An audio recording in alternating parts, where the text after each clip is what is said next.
It is now 7 PM. I hereby call this meeting of the Londonderry Heritage Commission to order this 28th day of September 2023.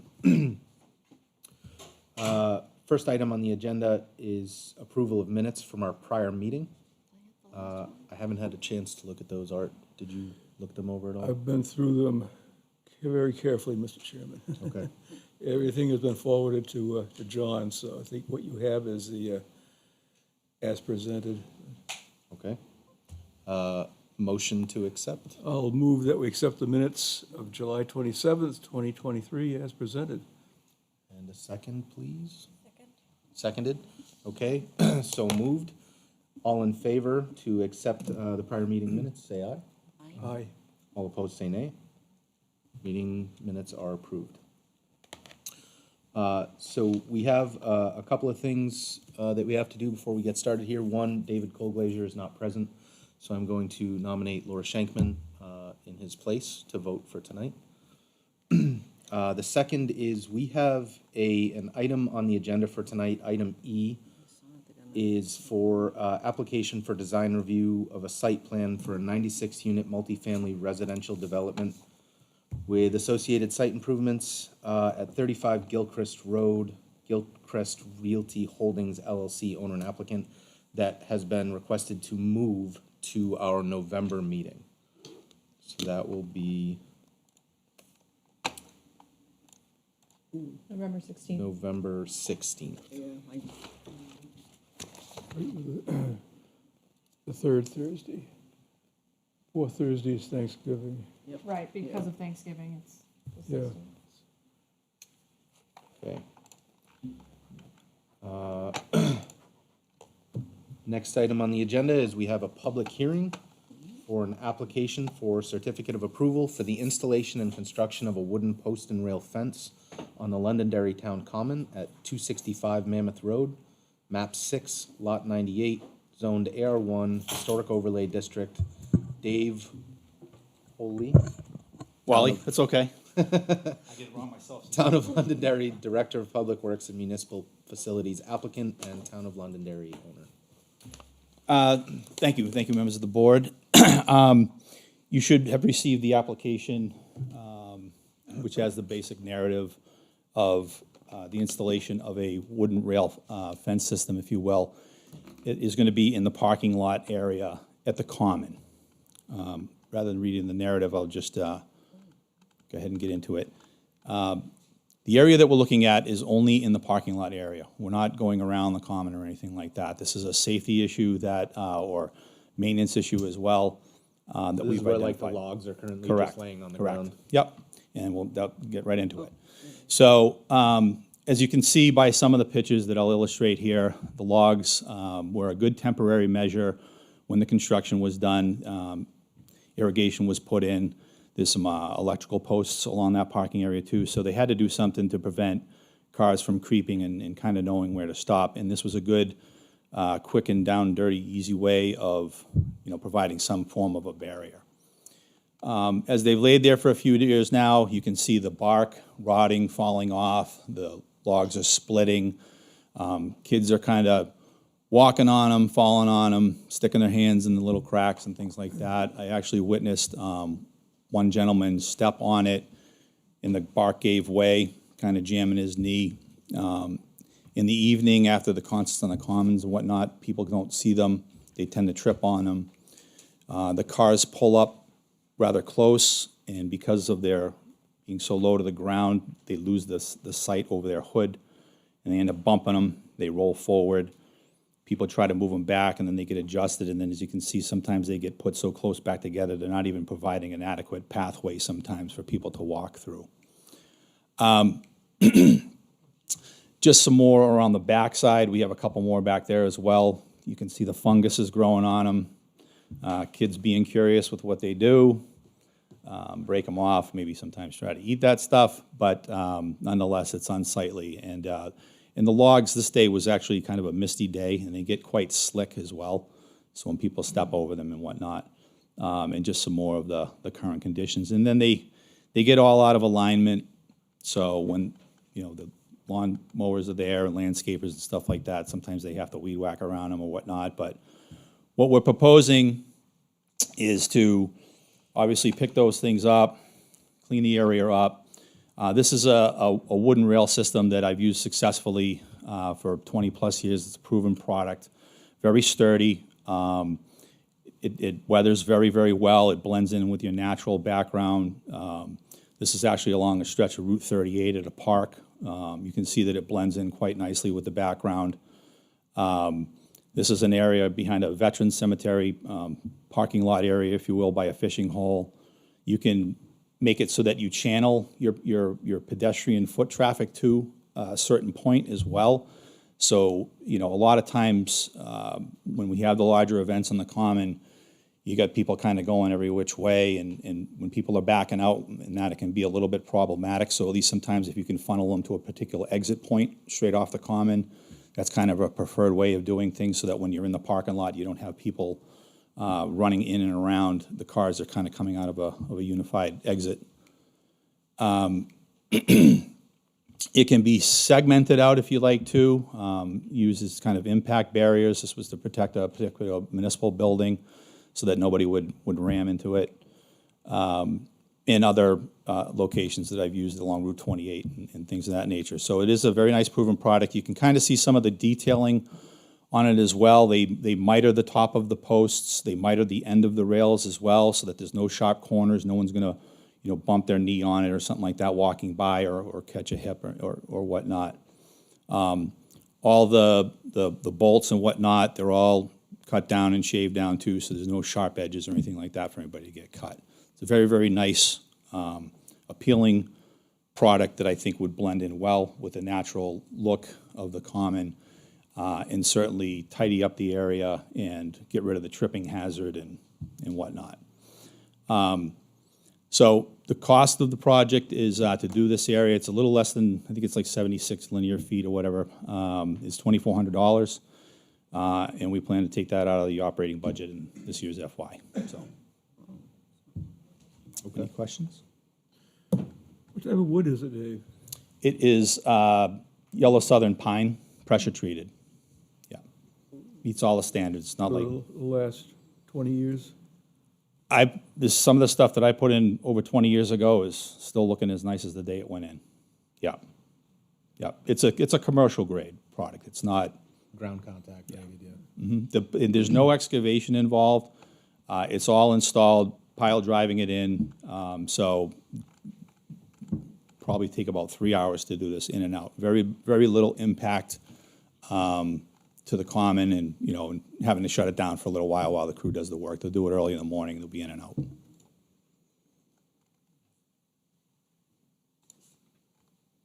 Okay. I know a long time ago, we talked about fencing on the common. This is even before the, reseeding and everything. And the cost was rather prohibitive, So that's where it ended. And then I think we had the opportunity, was it 4 or 5 years ago, for the at least drainage and seeding of the common. That was the focal point, so. We have not discussed fencing since then, but my own opinion of this, I think it does look good. It fits in and serves the purpose. Because I know Old Home Day, if you don't watch your footing when you head toward the porta toilies, you'll have a rude awakening. yeah, I mean, this safety concern is more about what we're doing there right now. The logs is just. It's just not a good idea. Before somebody really gets hurt, I think we need to come up with a different idea. I thought this was a pretty cost-effective way that I think would serve the purpose well. Going all the way around the common and stuff like that, different type of discussion, different level of safety that we're talking about. I think anytime that you have an area that brings together a large population, and especially in main roadways like that, there's lots of public safety concerns. It's a soft target. Different discussion, different measures on way that could be done. It's probably perhaps something that needs to be discussed at a much higher level, and maybe perhaps scrutiny as to what we do with that. And when that timing is, I don't know. But that's something that has been, at the forefront of a lot of community leaders' minds is about when we have that many people on the common and, you know, when bad things can occur, so. That's gonna be all fleshed out first. I think eventually, at some point, it's something that is gonna have to be taken a serious look at before it's something that is, you know, on the front newspapers, and now it's like, now we wanna do something about it. That's probably a little too late.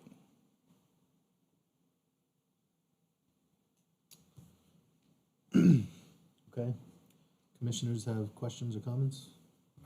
How tall is the fence? The, They install it pretty much at your typical height of guardrail, sometimes a little bit higher, because it's not really for, you know, it's not intended for impact stuff. It's a barrier. It's a stopgap for, but typically within that 36 to 42-inch range. It's actually quite comfortable sitting height, too. It'll actually kind of double serve a purpose, too, if you're there listening to the concerts or whatnot. You want to just kind of, you know, crouch down on it or sit on it. It serves that purpose, too. What are those lateral boards? How thick are those? They're usually 4 inches, and height-wise, I'd say they're a good 12 to 14 inches for the panel. Yeah, but they're usually 3.5 to 4 inches thick. Then they're all uniform milled, so. in terms of the layout, Dave, a solid strip or gaps or what do you? So what we're envisioning is a little short on the street side so that people that come across from the street can still go right onto the common. Down by the stage side, same thing, holding it back so that people that are at that end of the common can come right on. And then probably just, you know, a good 5-foot opening in the middle of the total run, so that, again, when people are coming off the common, you know, they can either exit the street, go behind the common, or funnel more uniformly into the middle of the parking lot, rather than just creeping all around every car that's there, and people are backing up, and, you know, they may not see, you know, they got a better chance of maybe identifying where people are funneling to, so that nobody gets backed into. And then on install, these will be unfinished and they'll weather to the Correct. gray? Yep. They go in natural and they weather natural. After a year or so, you probably won't even notice them much anymore. They'll blend in so nicely to the aesthetic background there that. I've used them in many different areas: cemeteries, parks, municipal buildings, parking lots. Very uniform look, and very, very proven product. Have you had experiences where it's a parking lot, somebody backs into one, or how do they weather that kind of? They do very well because it's very, very thick lumber. So it's not like it's thin where it'll crack.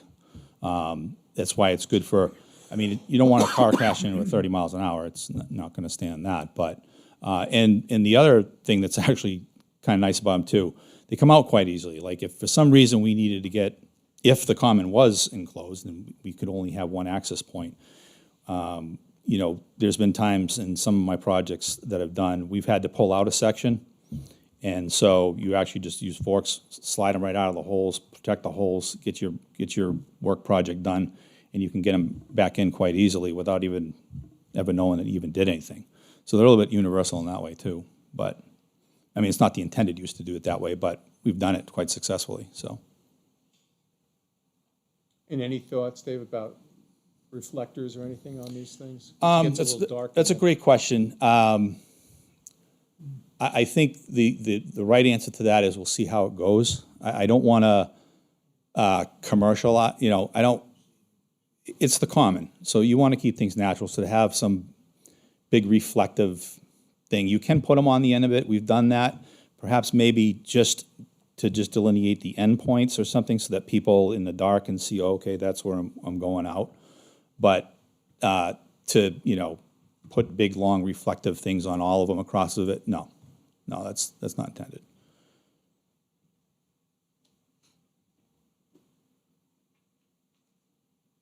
Any other questions or comments? Okay. Thank you very much. Thank you. So this is a public hearing. Okay, so at this time, we'll open the floor to public comment.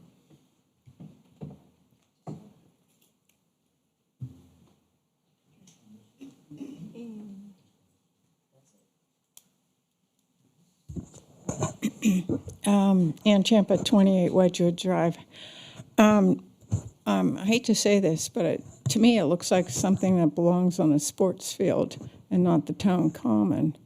I think we've tried to bring it a little more upscale with the stone wall. Well, the stone walls were there, but they were redone a number of years back. And we have the fencing around the Civil War monument, and we have a nice walkway where the different veterans monuments are.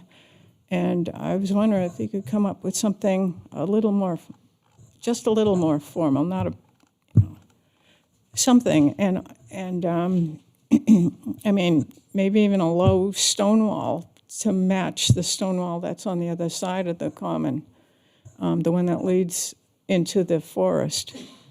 And also, I just want to mention a concern I had during Old Home Day. I was bringing 94-year-old Forrest Pratt, trying to get him into the common, and that area of entry where you're walking across the road from the Presbyterian parking lot, and then they have trucks or trailers for food vendors, and then they had tents with vendors in them right on the other side, and there was such a narrow gap there.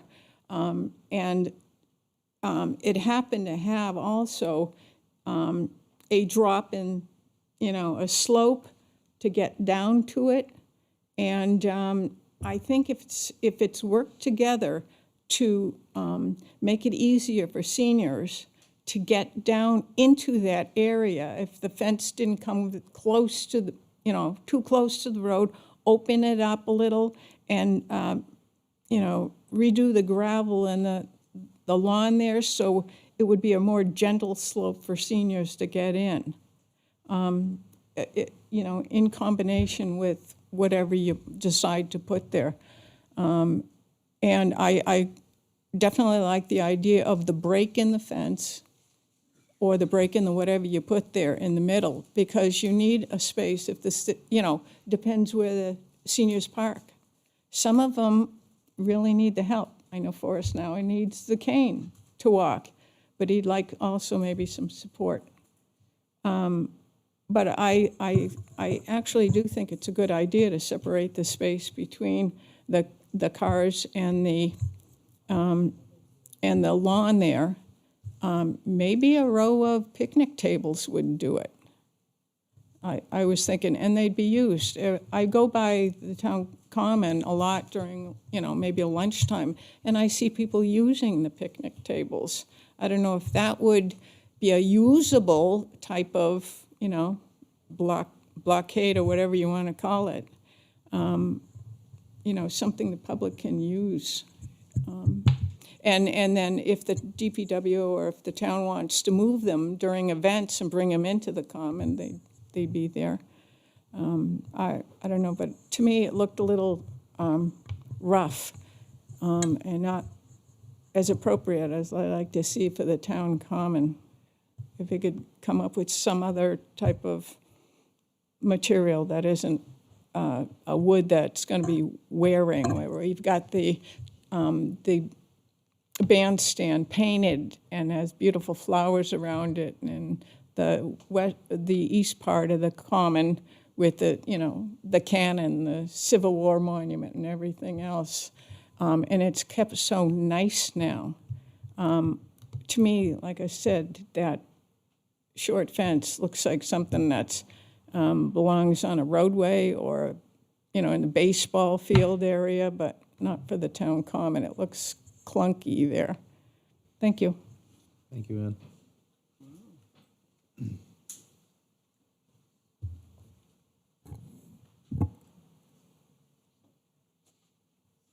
Ann. Ray Breslin, 3 Gary Drive. I pretty much concur with what the ladies just spoke about.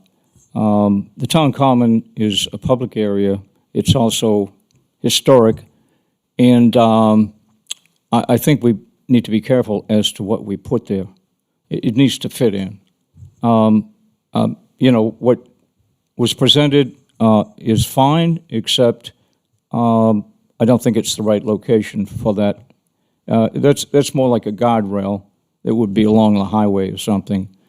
And so I think we need to think about what we're going to put there. We're not talking about spending a lot of money. If it's a good idea to put a fence there, I kind of like the idea of putting picnic tables there. People can sit there when they're watching whatever is on the common. They can sit there, have a little picnic, whatever.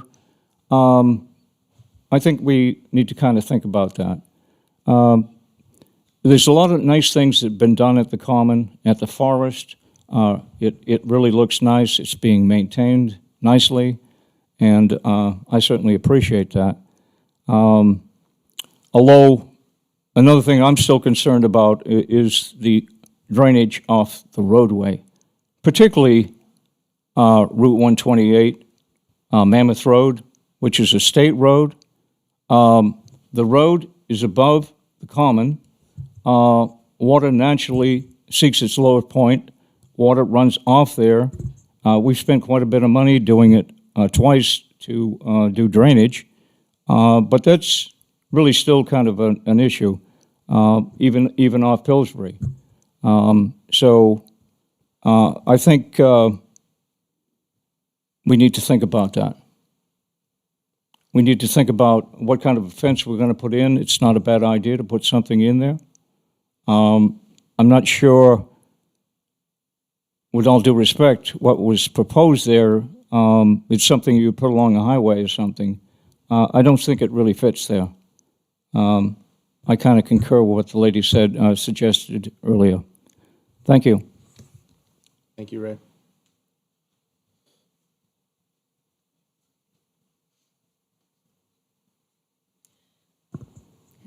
Good evening, Deb Paul, 118 Hardy Road. I'd agree, this is the wrong product for this area. I look at it and say, the Morrison House, they have nice big granite stones. They're nice, they suit the purpose, you can sit on them, you know, a car hits it, and wait, there's no maintenance to them. You put them in, that's it, they just stay there. Can you move them if you need to open it up? Yes, you can. Then you can have multiple openings. You don't have to worry about people, you know, going through or under or over, because that's what people are going to do.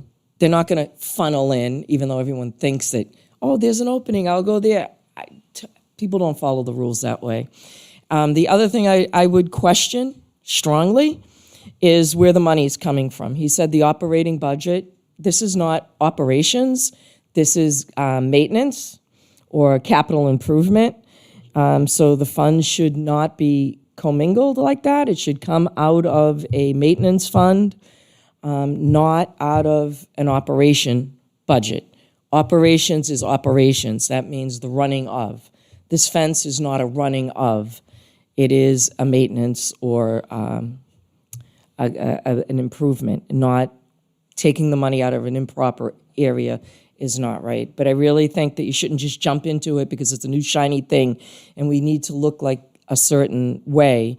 It almost gives me a feeling like lately what I'm hearing in this town is that we're becoming an elitist town. And you know what? For years, people have had the common the way it was and there's been no problem. There's been never an incident of a car running through it. And I think the bigger issue is the water. Even with all the drainage we've put in the 2 times, it's still constantly wet. I go to every single town concert on the Commons. I go to every single Old Home Day. No matter what, there's always huge wet spots on the Commons, and it still hasn't been done correctly. And I think that's a bigger issue because throughout the area, throughout the whole town Commons, there are slippery, muddy areas that's more dangerous than those little logs to step over. Thank you. Thank you.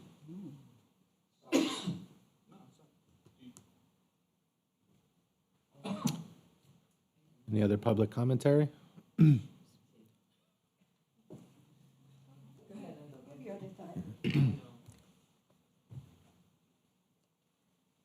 I didn't have a concern about it until you. You just Oh, introduce Christine yourself, ma'am. Perez, 5 Leslie Drive. I didn't have a concern about it until you started talking about putting a fence around the whole common. That's what, So just to clarify, this proposal is only to put a Not right now fence at all. along. I understand that. the I'm just parking saying, lot. but if you put this type of thing here, Please come to the mic if you're going to speak. Sorry, Christine. if you're going to put this type of fence here, does that mean that if and when we reach a point where you want a fence around the common, you would be using the same type? That would be my only concern. As I say, I don't have a issue with it being there, but when it came up that maybe eventually you'd be going around the common, I don't think this is the type of thing you'd want around the common. I would hate to see us say, well, we have it here, so we just need to keep continuing it. So that's just a thought. Thank you.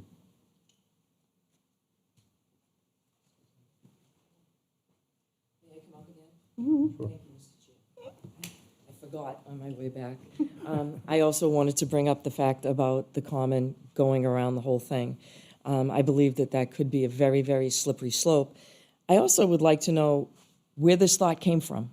Was it just the department head coming up with this idea, looking for something to do, or, was it discussed at a town council meeting, or, like, where did this come from, like, out of the blue? It's never been brought up, it's never been discussed, you've never got any other public input except for right now, and it looks like it's moving forward, which makes me nervous because the general populace really hasn't heard about it. And after all, it is their town and their money and their decisions. Thank you. Thank you, Deb. Any further public commentary? Hi, Ryan Willett, 8 Tanager Way. I think it's a great idea.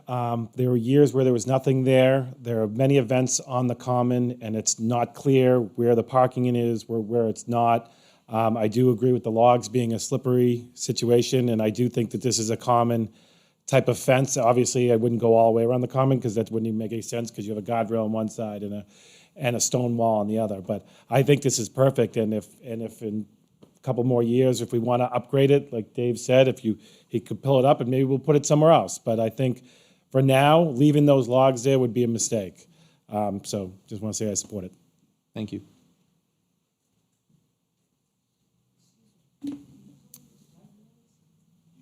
Is there any further public commentary? Dave, I feel like some things have been asked that maybe you could address if you'd like to. Yeah. So just to respond to some of the concerns. So again, this came about not because I'm looking for something to do. I got plenty to do, so I don't need to go fishing for projects. But there has been things reported to me, things that I've witnessed of people slipping, tripping, and kids playing and whatnot on the logs. Picnic tables, I hear you. Not a bad idea.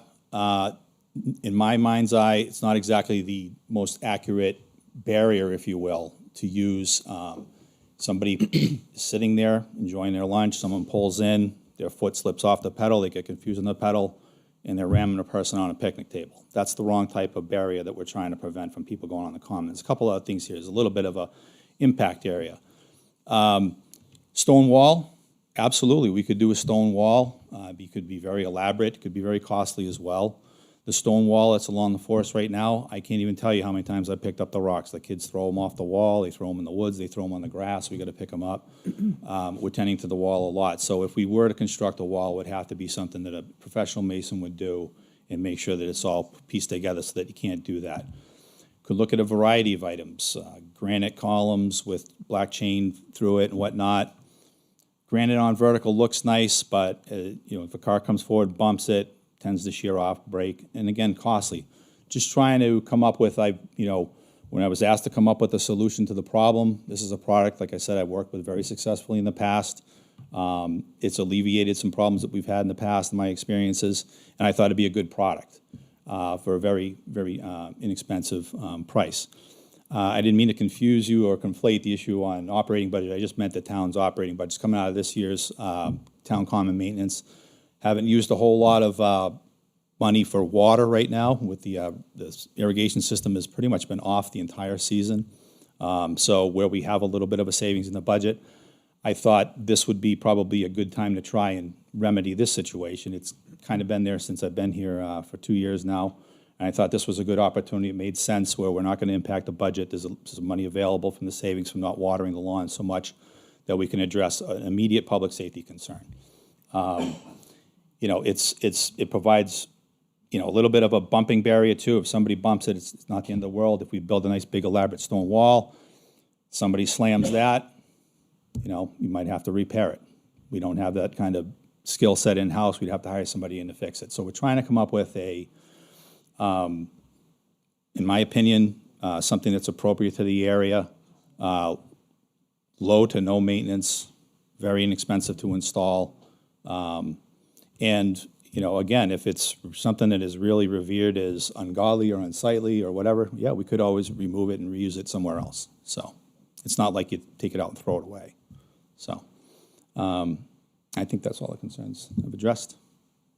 I think I also heard something about granite boulders, individual granite boulders. Have you worked with those? So again, you could put rocks and boulders and whatnot.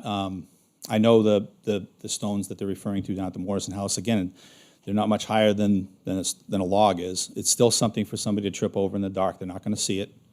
You know, and that's the biggest concern I've heard is about the tripping, especially at nighttime. You know, it's pretty dark down there. Once the band shuts down, their lights are off and whatnot, it gets very poorly lit and dimly lit. So when people are walking, you know, they trip. And you know, I get Deb's point. People are gonna do whatever they wanna do. But what we're supposed to do responsibly is provide them the right means of egress, the proper pathway. If people choose to climb on it, jump over it, ignore it, you know, you can only control human nature so much. But it's our duty and responsibility to provide something that's safe, that's effective, that's cost and efficient, and looks well for the area, in our opinion. Thank you. Thank you. Tom Esty, Old Nashville Road. Someone just said it with the boulders. Who said that? I think that was going to be my suggestion. Find boulders that are yay big or whatever, something that a kid can pick up, and you're not going to be able to trip over it, and we can get them probably for free in town, Mr. Wally, somewhere. Yeah, we can get them for free, won't cost anything. The DPW just has to set them in place. And this way, if you get, if you get someone who accidentally hits the accelerator instead of the brake, they'll hit the boulder and they ain't gonna move it. They would damage their car. And I think it would be, I would like to see picnic tables, more picnic tables set where I think there was one or two there for the concerts on the Common. I think it would be a great idea if we had more picnic tables for you know, older people and stuff to sit down on. And this way, if you had, Ann was talking about a stone wall, there again, that would be way too cost effective, and yeah, that would be way more money than the timber structure that Dave Wally was talking about. But I think boulders are non-cost effective. It wouldn't cost us anything. Just set them in place. And if a car hits them, guess what? The car is going to get damaged and no one's going to get hurt. So that's it. Thank you. Ann?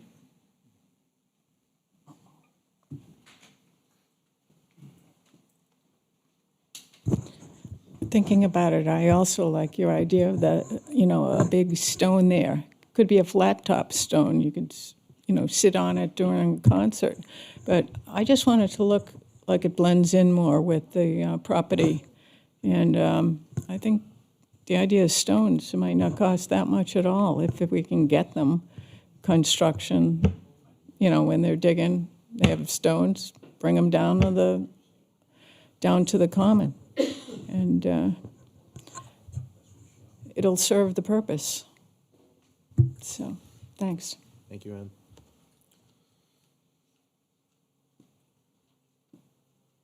Any more members of the public like to speak? Okay. Chair, I think Ann has a good point with the stone wall. It's kind of the ideal thing we have talked about in the past, but it's too costly. It's just not going to happen, at least short term, even medium term. But I would like to ask if Dave could look into use of, well, boulders to me are huge, but at least rock, a little bit of a rock wall along there. What would be the cost of that versus the cost of the wooden fence? Or at least to do a little research on it and come back to talk to us about that. I think that's probably a great compromise, if it's something that you think you could do, is at least provide kind of a second option. Yeah, I don't claim to have all the answers, and I'd just like to state for the record, my office number is 603-432-1100, extension 152. I'm available at all hours of the day and night. You can email me. There's a lot on our plate, a lot of things that we do, and this is our first, like, hey, here's what we're thinking, and bring it before you. That's why there's an application and a public hearing and whatnot. So it's hard for me to, every single thing that I have on my plate, to go out and query the whole town. But anytime anybody wants to call me and say, hey, you know, what do you got going on? What irons are in the fire, or whatnot, and whatnot, I'm happy to share and then listen to input and try to make the best decision we can in a cost-effective measure. I'll just say this about boulders. I ironically spent the better part of 20 years picking up boulders and putting this product in place. A lot in those situations is because they were along roadways, and there's a lot of legality about placing boulders within right-of-ways and things of that nature, and if cars hit those boulders, it's not a recognized municipal traffic control device, and you can get into some real slippery slopes with that stuff. But this is a parking lot, so I recognize that. We'd have to be careful about how close do we put a boulder out in the right-of-way along the Pillsbury Road end of the parking lot, because if a car comes along and hits that and it flips or whatever, you know, again, you know, I have a tendency in my line of work to try to prevent the worst-case scenario and not wait until the worst-case scenario happens and then we react to it. So, seen a lot of things along the way in my time, and so we try to think of things that will best serve the public across the board. But, I mean, boulders is one thing. It's not a preferred method, in my opinion. They're not uniform. Again, kids can climb on that and jump off of them, whatnot. And again, at least with the product that I'm talking about, your foot slips off, you bump it or whatever, you're not going to cause too much damage to your car. You hit a boulder just the right way, you could rip your oil pan off, your fairing, whatever. You could do an immense amount of damage, and I don't think we really want to put a product there that's going to, you know, somebody goes down there and makes a little mistake for a second, whether it's backing up or pulling in, and they got a few $1,000s worth of damage to their car. So I think my email box will be full on that one, who put the boulders there. You know, the logs are at least a little forgiving. You know, they bump them, they roll, or, you know, the bark breaks off or whatnot. So that was probably a pretty good, it's a soft buffer, if you will. But a boulder is very unforgiving.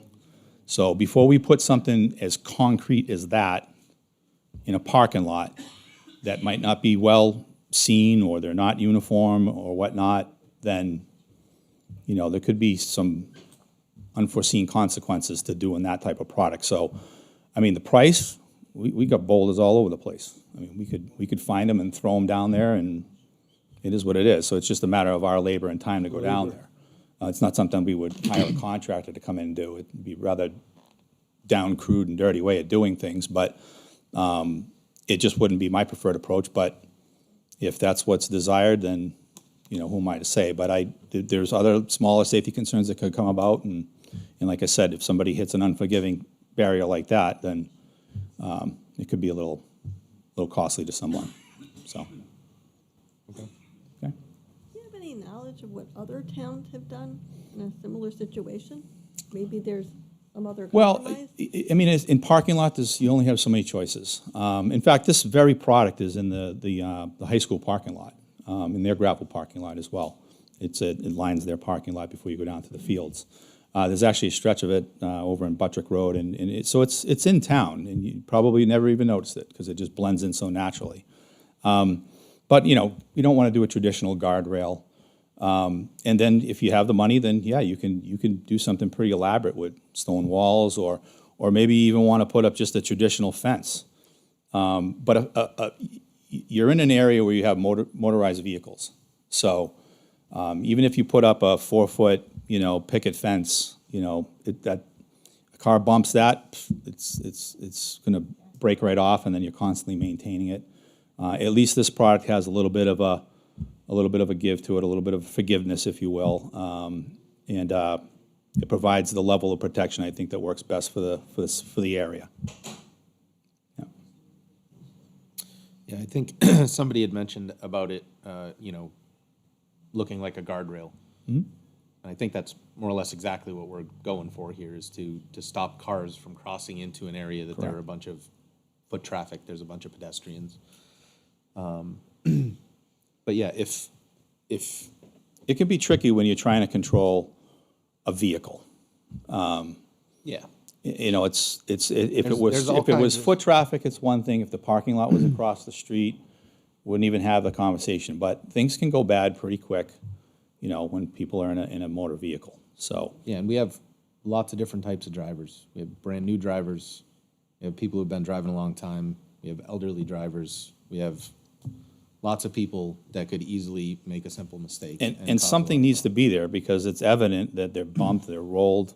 And I've witnessed, people tripping on them and kids playing on them and jumping around them and stuff like that, and have fielded many concerns about it as well.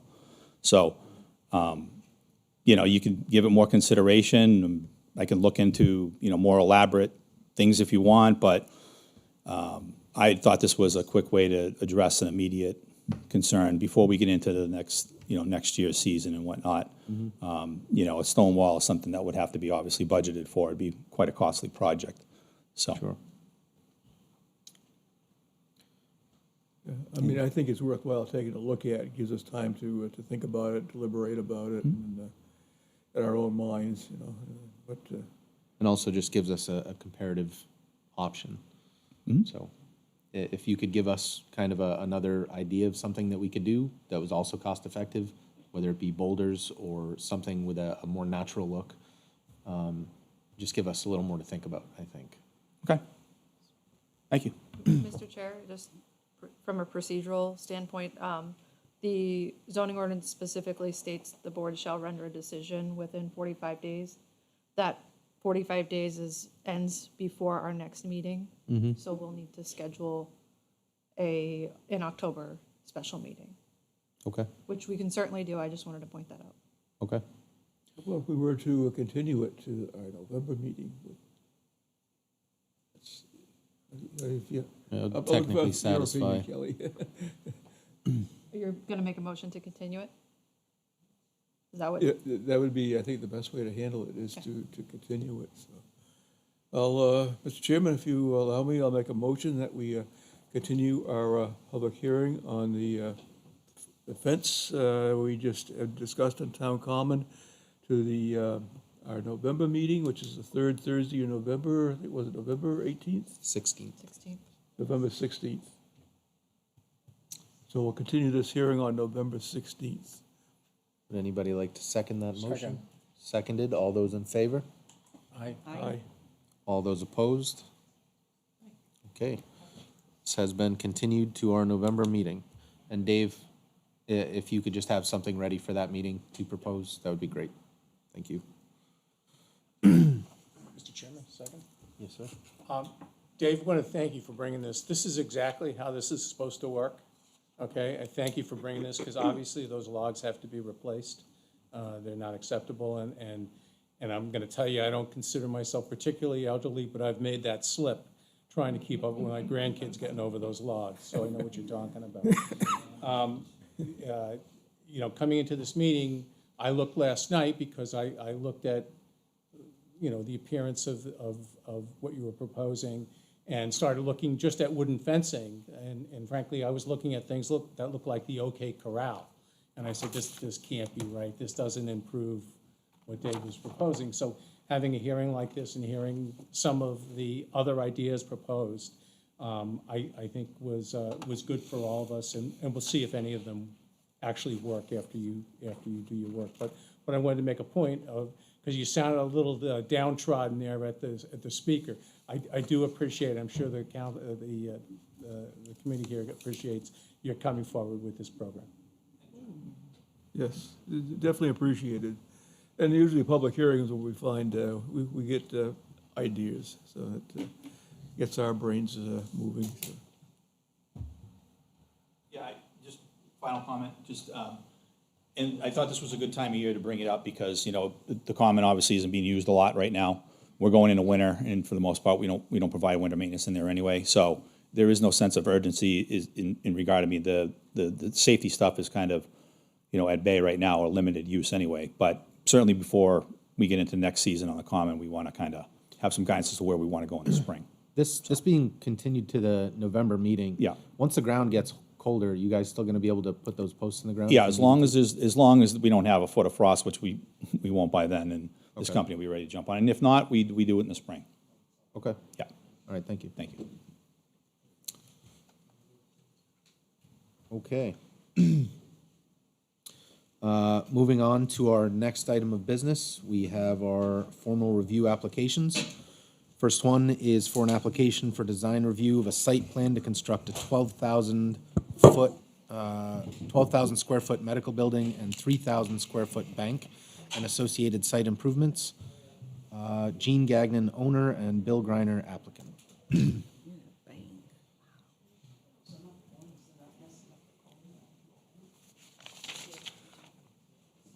All right, for the record, Sam Foisey with Meridian Land Services representing this application. I also have Roger here with me with Stone River Architects, if that's correct, to discuss the building architecture. To give a sense of where this is located, if you could pull up the first one, it's located roughly about a third of a mile off of exit 5 of Route 93 to the west. It's at the intersection of Rockingham and Vista Ridge Road. This parcel is part of, I believe, an active subdivision under the name of Vista West and Vista East subdivision. You probably have seen it come before you. The concept on this piece of land here was, I believe, a fast food restaurant with a commercial use that had a couple options for retail there. And we're proposing, like you said, a 12,000 square foot medical building with a 3,000 square foot bank.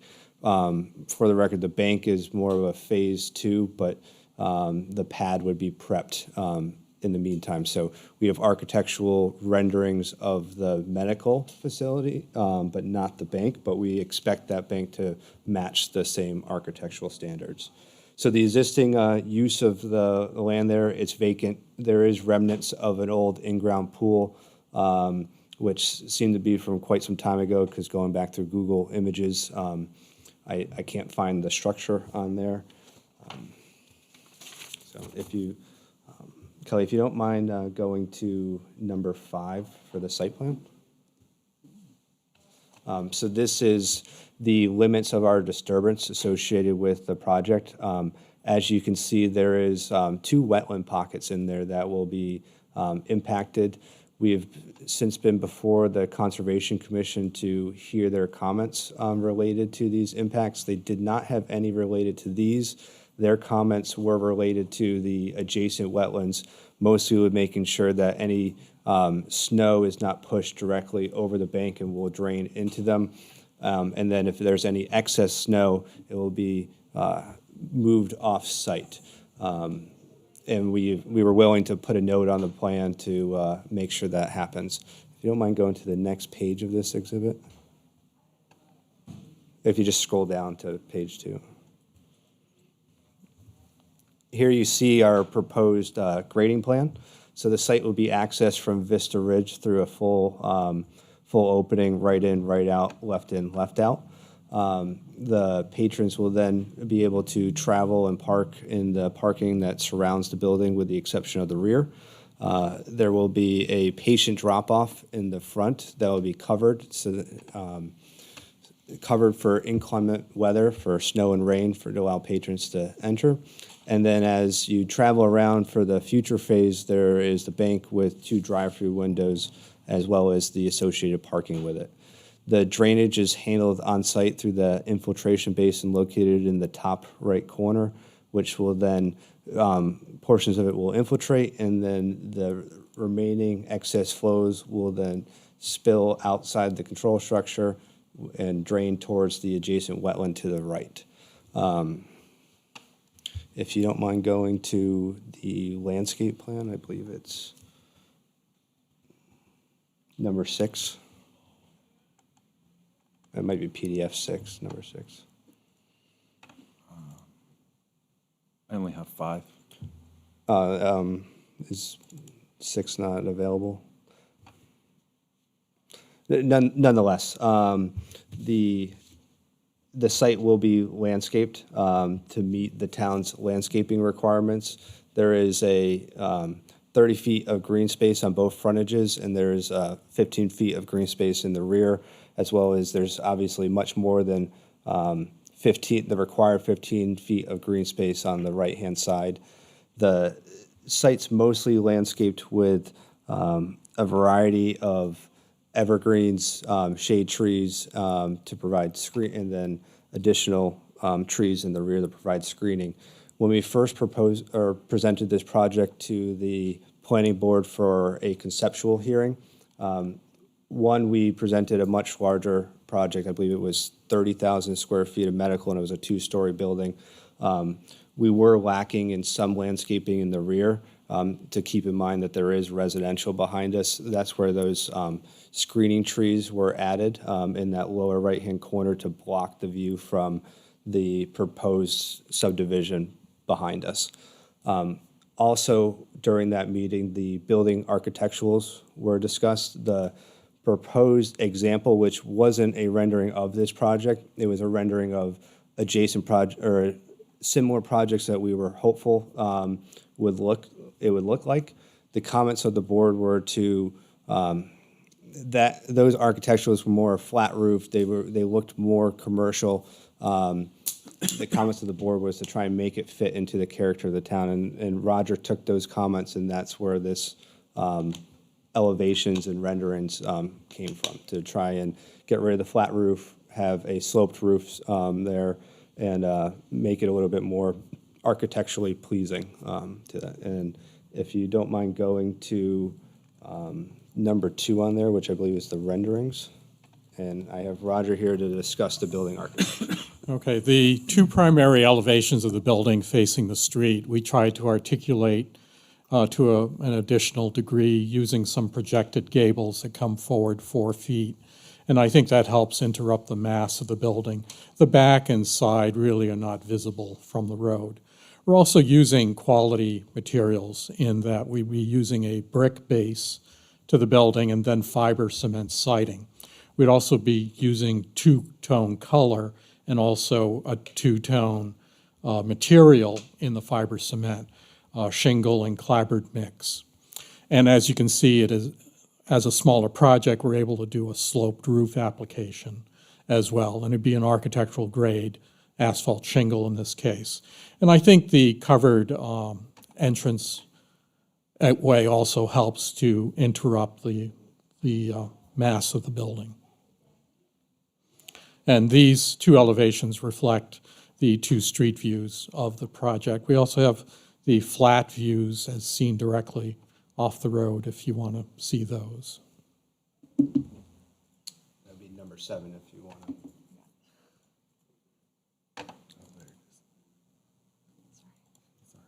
And so that view is directly off Rockingham Road, Route 28, and the lower one is from Vista Ridge Drive. The colors are not specific, but they would be some earth tone colors. It's difficult in the rendering software to be very accurate with the colors. So these are not the colors that were actually gonna be chosen for the building? They'd be something in that vein, but these are not the specific colors. I wouldn't want to go that mustardy, for instance, on. But the software I'm using has limited colorability. Yeah, I think like shades of gray is good, and I think different shades of gray will help make a big building look a little smaller.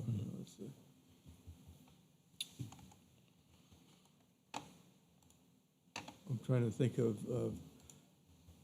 I think it's pretty decent, and looking for how it complements the bus station across the street. So you're kind of competing with that. Yes, I think where the bus station has the projected gables on it as well, it does pick up that element. Yeah, because we like gables, peaked roofs.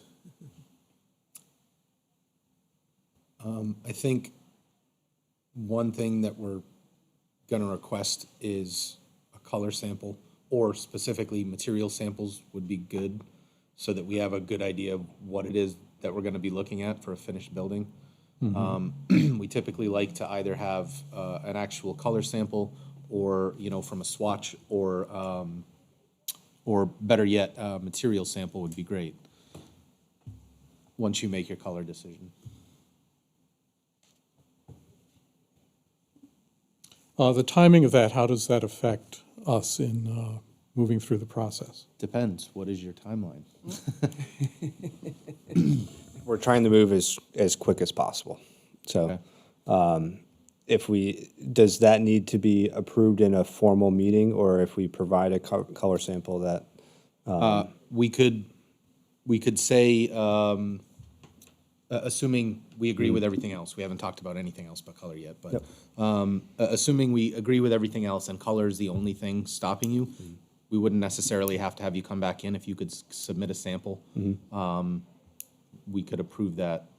We could do this pending approval of a color. Yep. Yeah, you could leave a sample with Kelly, with our staff. We can come and take a look at it. And then we can come in and look at it. in Yeah, expeditious typically what manner. the commission has requested is give planning staff a sample, and I have it available in the office at any time for you guys to take a Yeah, look. we've done that in the past. Yeah, we would basically just approve your design pending a color sample. Again, assuming that was the only issue. Looking at the building, I like the design. It's got a lot of the things we typically like to see. Gabled roofs, multiple types of material. The brick base is great. I like the landscaping. I did not happen to see if you had any lilacs in there. If you could add that to your landscaping, that would be great. There's purple lilac there. That's a state flower. I don't think I do, but I can have that added in. That would be great, thank you. I think, was it Miss Kim or something, is one of the lilacs? And I've seen another name used on plans that have been before us. And then we have a list in our regulations.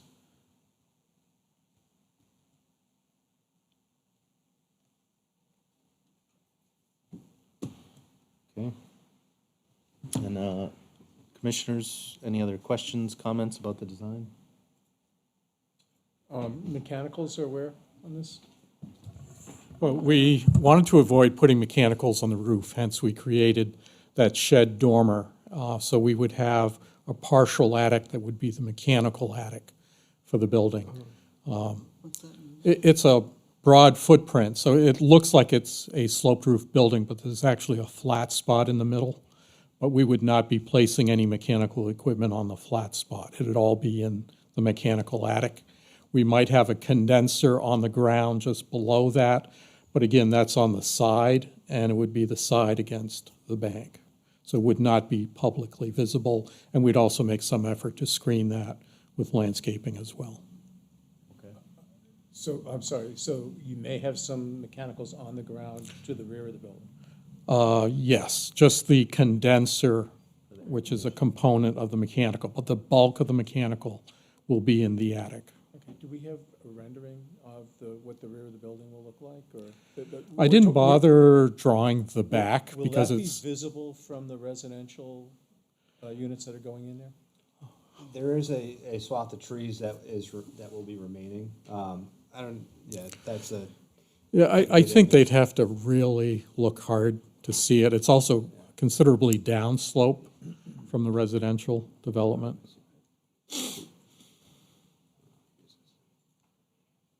so this area of trees right here is remaining. And think- then I think a couple of slides down, there's a bigger, like a blown up. zoomed into that. Yeah. Might be the sheet 3 of that set. Or I think it's on that same PDF, Kelly, and It would be, however, all the same materials being used on that side of the building. then I think the next sheet. There it is.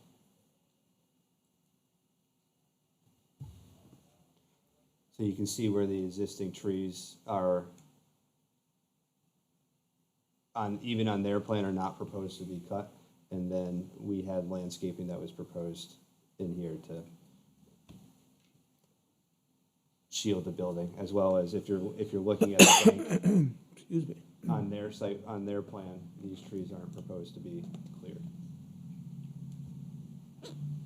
And what's up that hill? Up that hill is the Vista Ridge apartment complex, correct? Yeah, I believe it's the condos. I'm not sure what's at the very top of it, but. Okay. So those will be taller buildings looking down? I believe they're proposing condos. So it's really just the end unit that would have windows. The rest of them have I'm just expecting windows in the rear and windows in the front, so they're not even looking towards it.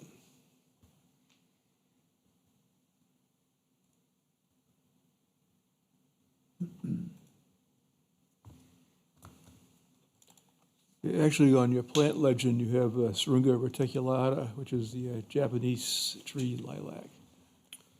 You do have a lilac. Yep, I did 2 of them. Yeah. But if I need to add more, We won't complain. I also expect this project to be constructed with the time frame that they're looking to develop this. I would expect at least the development of this will be started before the development of the adjacent parcel. I know that's speculating, but Have you been communicating with them? I haven't directly. The applicant has communicated through, I believe, through their realtor with the owners of it. But just the scale of that project compared to the scale of this.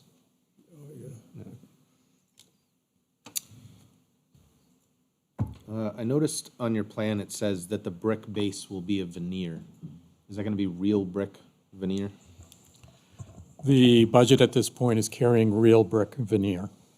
And you can also notice, I don't know if we submitted floor plan, but there's an extra thickness of foundation to support the brick veneer thickness. Okay. So when you drop off your color samples, we can get maybe a sample of the proposed veneer? We could do that. We've not selected a specific brick yet. Well, in the spirit of keeping you moving along, maybe you should make that selection and get us a sample, right? Sure.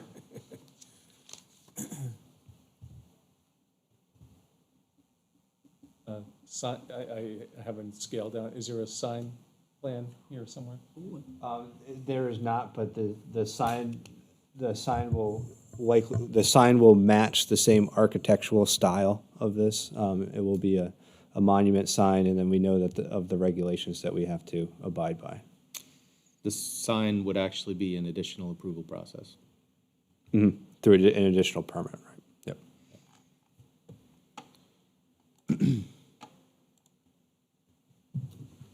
I'm sorry, Mr. They would have to bring a sign plan. Yes. Yeah, I believe there's a signage application that would need to go with it. Correct. Yep. The signage is reviewed through the site plan review process, and then a separate permit is issued from the building department for a sign. And they would bring it back so that we can see what final signage looks like. That's up to the commission, if you want to see signage. We could always Yeah, have a if- special meeting, to keep things moving along. To provide a sign rendering. Yes, please. So that would be both your monument sign and I guess the signage you're Any planning on the building buildings signs, itself.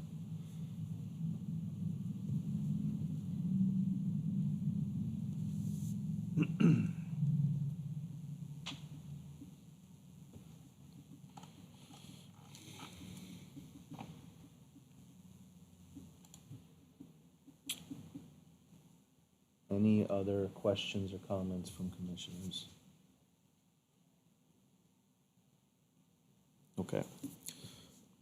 So we're gonna ask for color and material samples. I did have add purple lilacs to landscape plan. It looks like you have a couple lilacs on there. I think it looks like there's 2 of them, so. Okay, so I will.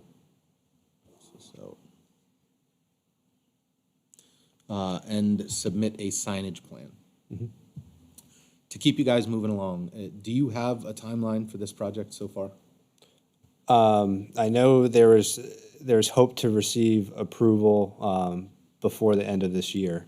And it was really probably even quicker than that, but I don't know if we're at that point we were hopeful there'd be like a November approval, but we have to see where we are through the process.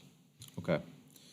You're looking for approval from the planning board by November so that you can break ground? Yeah, but I don't know if the other project was approved yet, so we're still kind of lagging behind let's call it the parent project. Right. From a procedural standpoint, there is a subdivision that's associated with this parcel that is not before the planning board at this time. And so in order for the planning board to take action on this, they would need to be reviewing them at the same time or the subdivision first. So my opinion, November is not realistic unless I happen to get a full, complete application like tomorrow. So I think what you're getting at, Mr. Chair, is the November Heritage Commission meeting will likely not be an issue. Okay. But I certainly don't want to speak for the applicant. But just from a logistical procedure standpoint, that's the time frame in my mind. Okay. So Kelly's right. What I was getting at here is if we don't have to have a special meeting and we can continue this to the November meeting, that would work great for all of us, obviously. If it will work with your timeline, if you don't think that you're going to have the other submission in time to have the planning board looking at this also in November, then I would suggest that we continue this to our November meeting, which will be on the 16th. Yep. Is there, it sounded like that you were going to have a special meeting anyways, or never mind, you continued it to that one. Correct. Yep.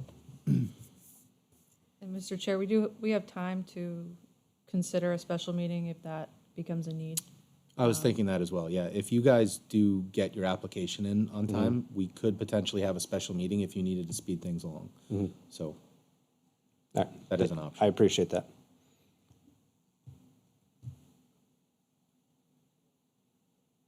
Okay. Continue to the November meeting. That will be on the 16th. All right. Thank you. Thank you, Beth, Thank you. very much.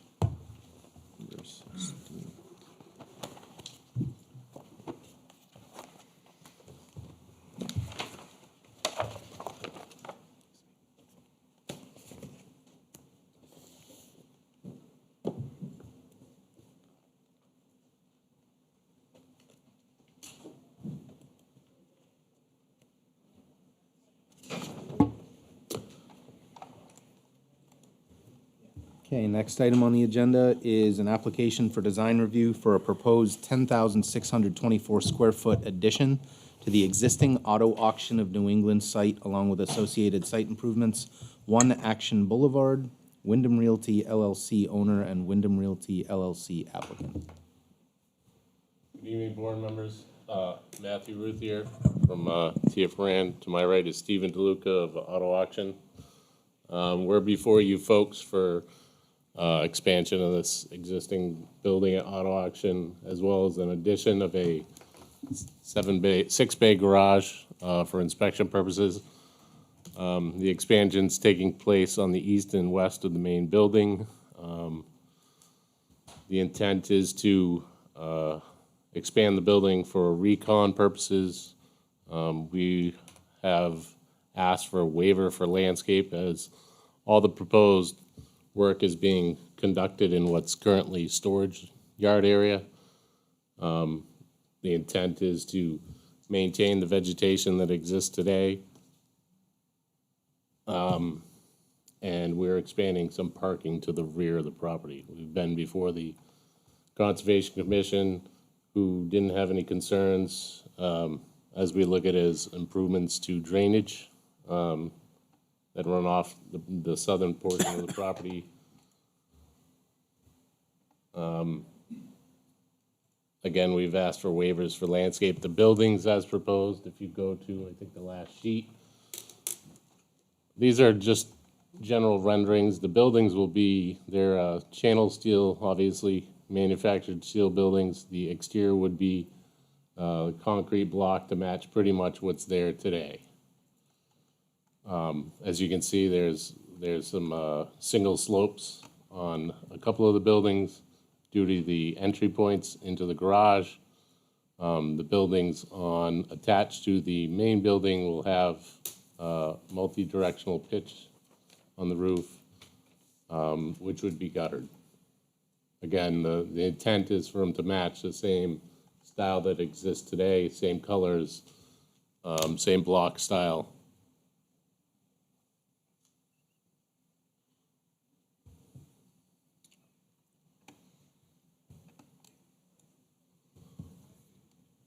Which current building has a brown bricks, brown faced block.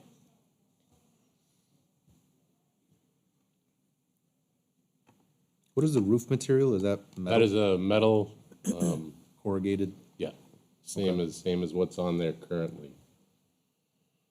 So the intent is to match all the materials, make it Correct. look exactly like the rest of the Correct. building. Yeah, not to make it look, stand out compared to the rest of it.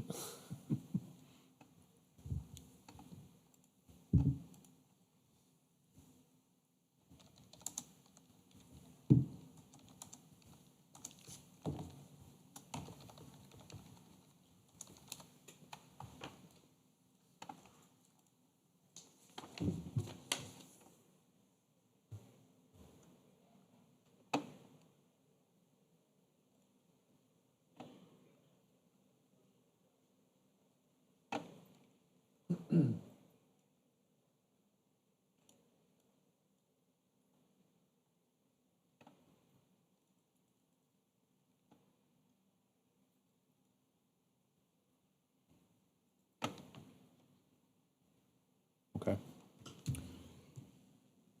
Commissioners, questions or comments? Fits in. Okay. I think we can recommend for approval as submitted. Thank you. Any signage changes at all, or is that still? Everything's that's all gonna the stay same? the same. Again, this is all pretty much inside the storage lot is where the work's proposed. Adding some additional storage spaces and some recon space for dealing with the extensive amount of used cars that are moving through.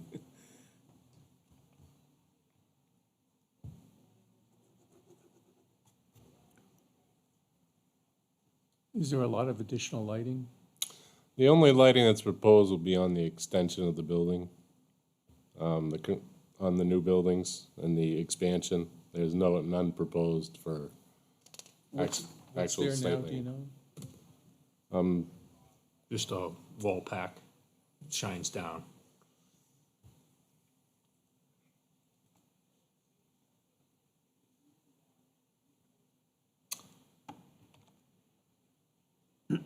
On one of the sides that you're extending, it seems to be going just right into the woods.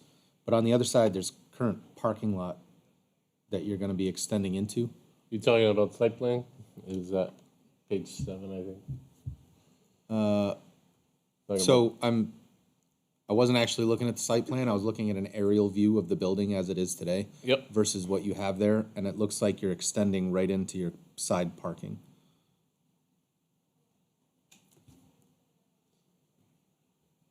unless I'm misreading this. I think from an aerial view, there could be some distortion or something depending upon the perspective it was I taken am. from. I'm sorry. Yeah. I'm misreading it. Yeah, no, we're extending some of the parking to the back where there's current detention ponds, so the intent is to replace those with underground ponds. And again, we're meeting the setbacks as far as the exterior goes. Okay. Thank you, gentlemen. Thank you.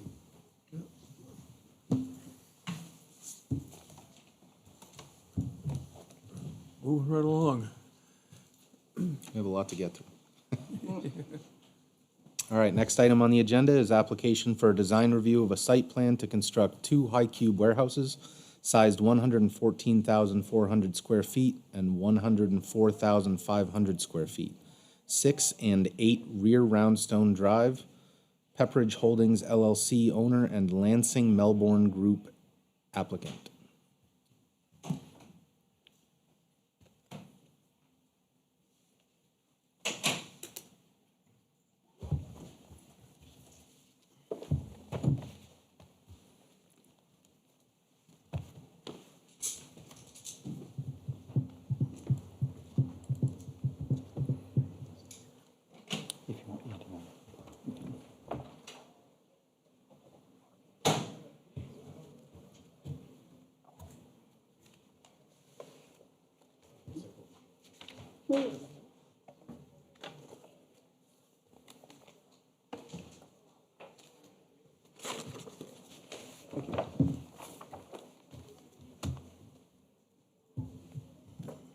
Sir.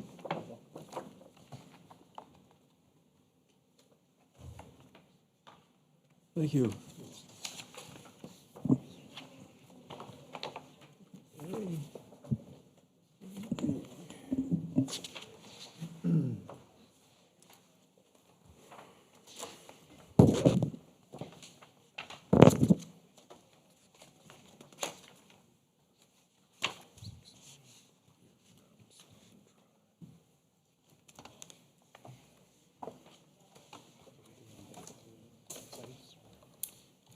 We'll start with this one, see.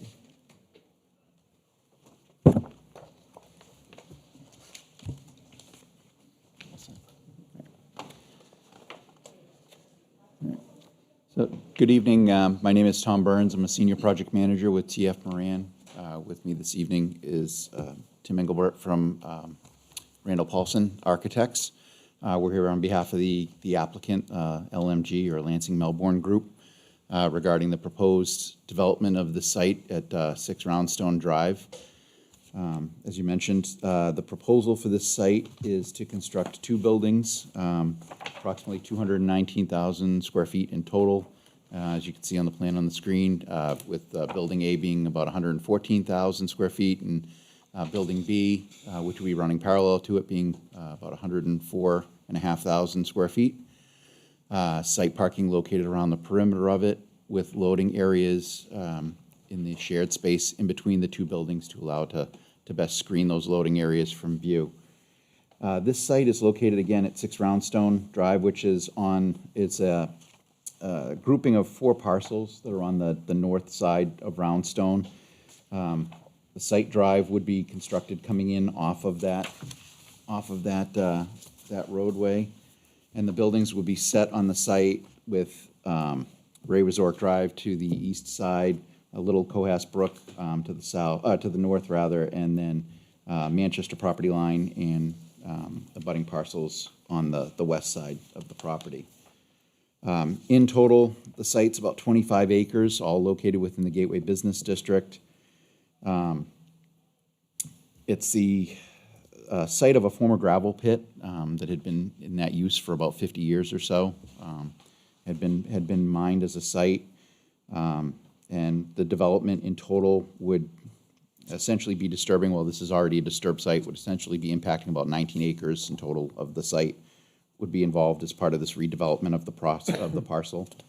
And one of the things that I want to mention with this site is the next item on the agenda as well is that we'll be getting to is 60 Pettingill Road.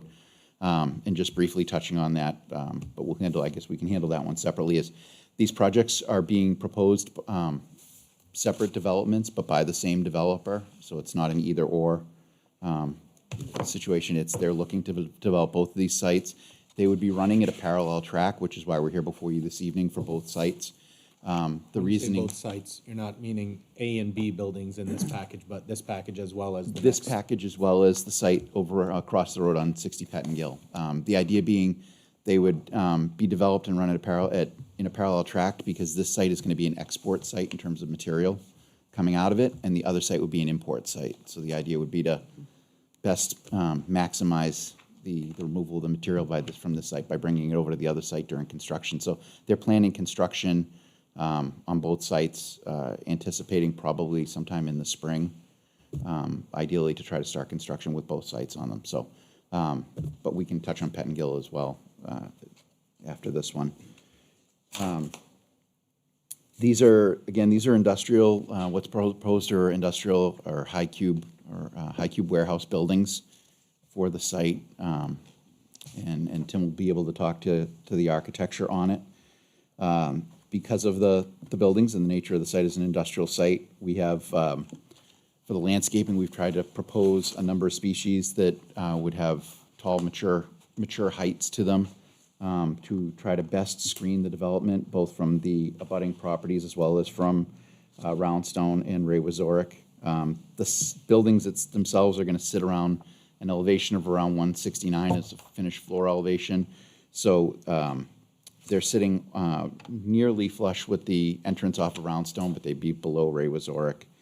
But we've got, Kelly, if you could go to the landscape plan and the. In the site plan? Yes.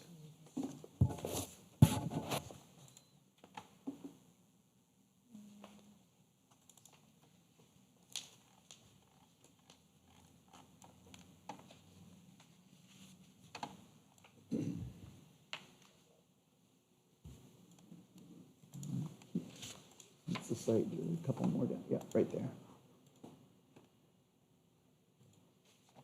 So as you'll see with the landscaping, we have interior plantings throughout the site in the parking islands, as well as screening to try to screen the views, particularly on the west side, on the south along the roads, and then facing Ray Wazorek, and then along Roundstone. And then to the north, the site would slope down. There's a little Cohas Brook down there, so we wouldn't be disturbing in that area. And the landscape architect has gone with a selection of red oaks, Bohol maples, eastern red cedars, white firs, Norway spruces, all plants that have significant mature heights to try to really kind of bring down the massing of the buildings and screen the site. And they did include lilacs within the property on both this and Pettingill for ground plantings. But essentially, it's an industrial development in the site. There's a little over 300 parking spaces, as well as the loading area with it.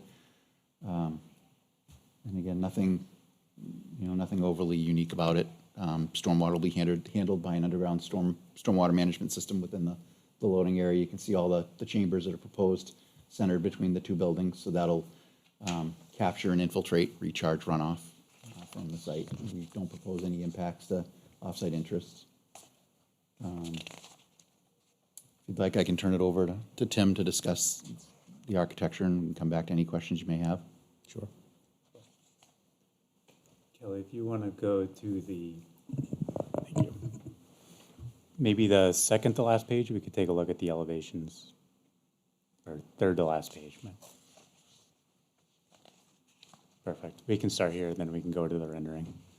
So Tim Engelbert, Randall Paulson Architects. We started off by taking a look through the lookbook, taking into account material, texture, finish, and color palettes as well. You'll notice the color palettes are all in the lighter grays to the warmer green-gray colors that have more of the earth tones to them themselves. The fenestration, the glazing, the material itself being a concrete type material, There's also some textured concrete in it, so we've broken up the building both through a textural and a color shift. So we've taken a close look at how to break up the building in that regard. And we've actually been in some communications with some potential tenants that we're in discussions with right now. They really like the direction the buildings are going. Whether that's the final image that they end up going with, it's always difficult because it's a speculative building. But this is generally be in keeping with what they'd be looking for. Building of this type, what we're pursuing would be considered a Class A industrial building. And to meet that Class A industrial type building, both the materials that are being used here, so that your concrete finishes, are in keeping with what those tenants are looking for. You just said that the exterior finish was going to be a concrete type material. Can you be a little more specific? Sure. So most likely we'd be looking at either tilt-up or precast concrete. Whether which one would be selected, the finished look of the building would remain the same, but the constructability and typology of the construction is what would change. Okay, so it's not gonna be like an ephes or Correct. something? Okay, great. And then Kelly, if you want to go to the last page there, we can see the three-dimensional rendering. So you can see here that, it's in keeping with the surrounding industrial park buildings, and what those tenants are looking for when they're looking to lease space in these types of buildings. So the fluting on the front there, is that cement also? Yes, most likely. So I understand that this is actually a rendering for a different building, correct? No, this is- This is the rendering for this building? Mhm. Okay, Yep. so is the Core Logistics logo, No. was that just something that you This threw on is there? Okay. us putting signage not specific to this building. It is just us giving some image of what a sign would potentially look like. Gotcha, okay. So that's the only proposed signage is what is on the building?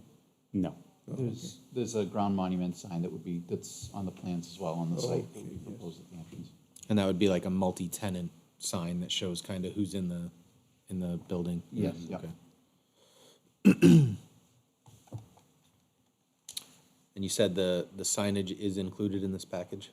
There's a sign detail.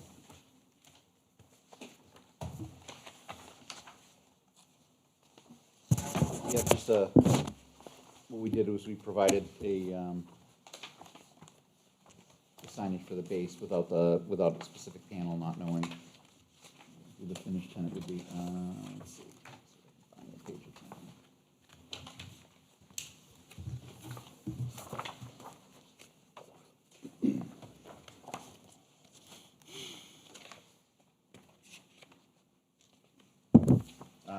On sheet C22, in the top left corner, the entrance sign.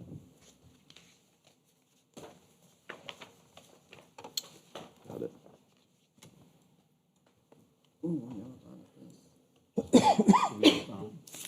Showing a ground mounted sign that would be able to have the panels on, depending upon who the tenants would be.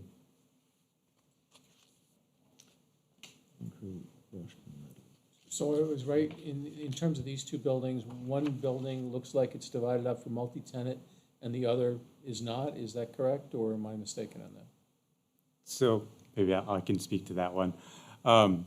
The buildings themselves are typically marketed as speculative, which means that the tenant is not selected yet. We're pursuing a couple of various tenants.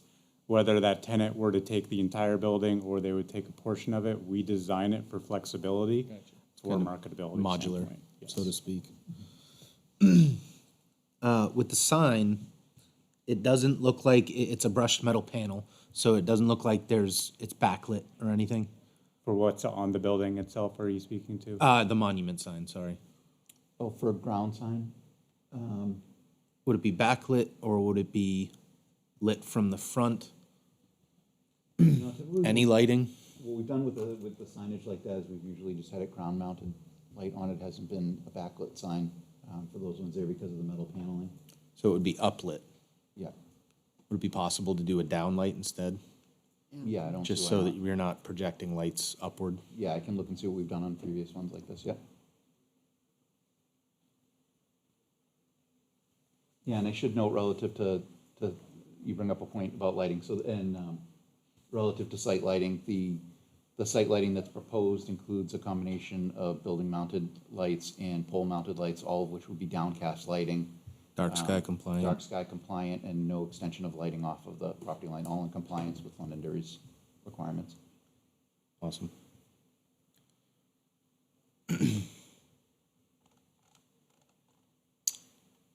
You happen to know what page your landscaping plan is on? Yes, landscaping is, it's, sheet, should be, I think it's sheet C6.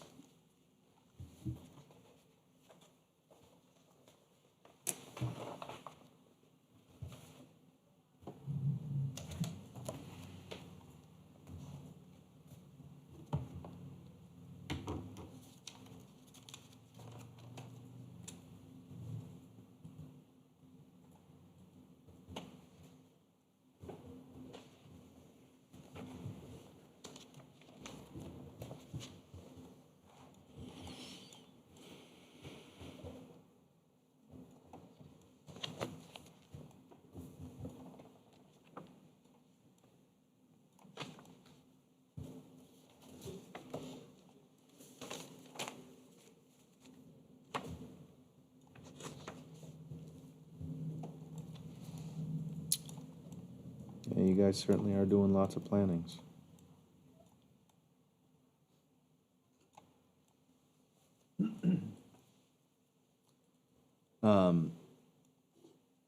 As far as mechanicals, you're gonna be roof mounting most of them?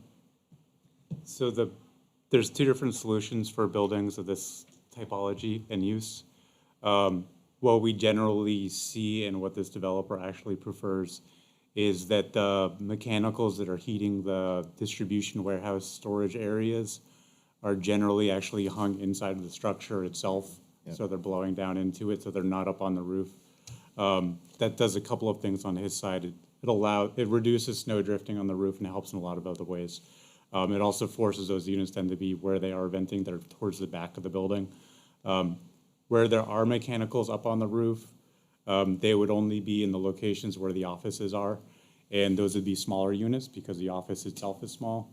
And then we set them back off of the edge of the roof, usually between 60 and 100 feet.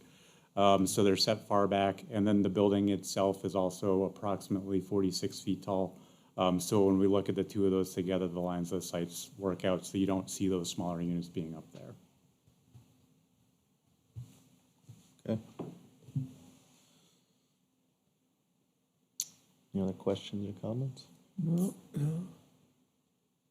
I think it's a good design. Yeah? Thank you. So the one request is just that you put downward lighting on your monument sign. Other than that, we will recommend to approve as submitted. Thank you.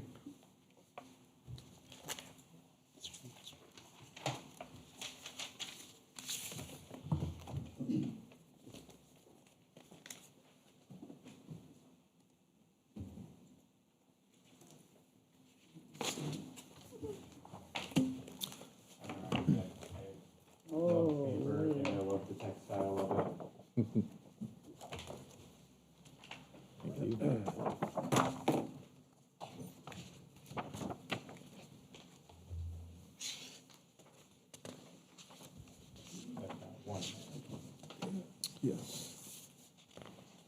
Thank you. You're welcome. Next item on the agenda is for an application for design review of a site plan to construct a 175,000 square foot high cube warehouse, 60 Pettingill Road, Pepperidge Holdings LLC owner and Lansing Melbourne Group applicant.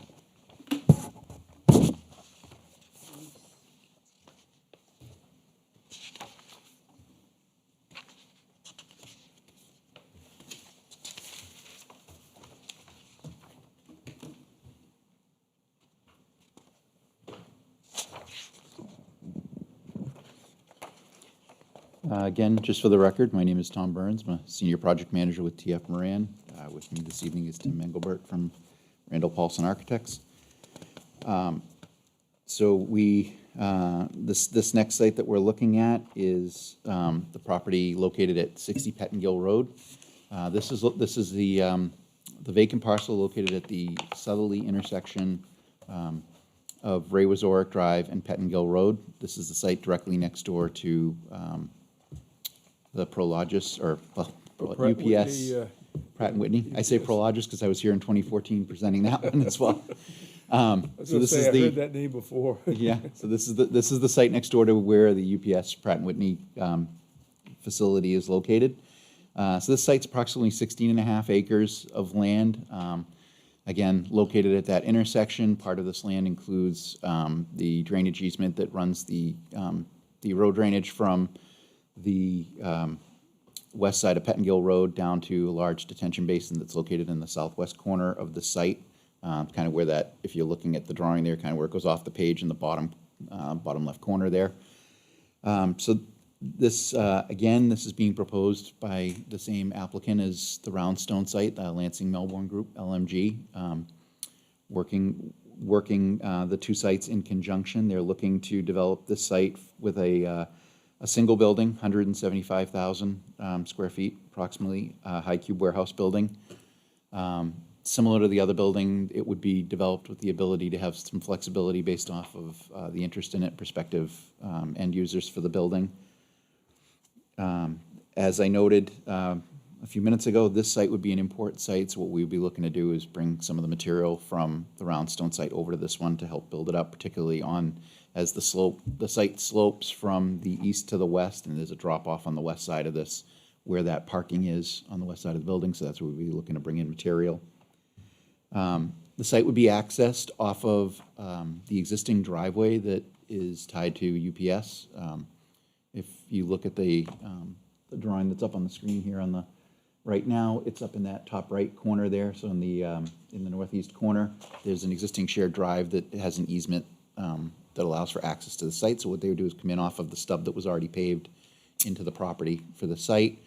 You can see site access and driveway. It would be the circulation route would come down around the building. Loading would be in the back on the southerly side of the building, which is the downhill side, so it would be screened from view from the road. The site, the elevation of this, and it also drops off down here, so it will be down below in that area.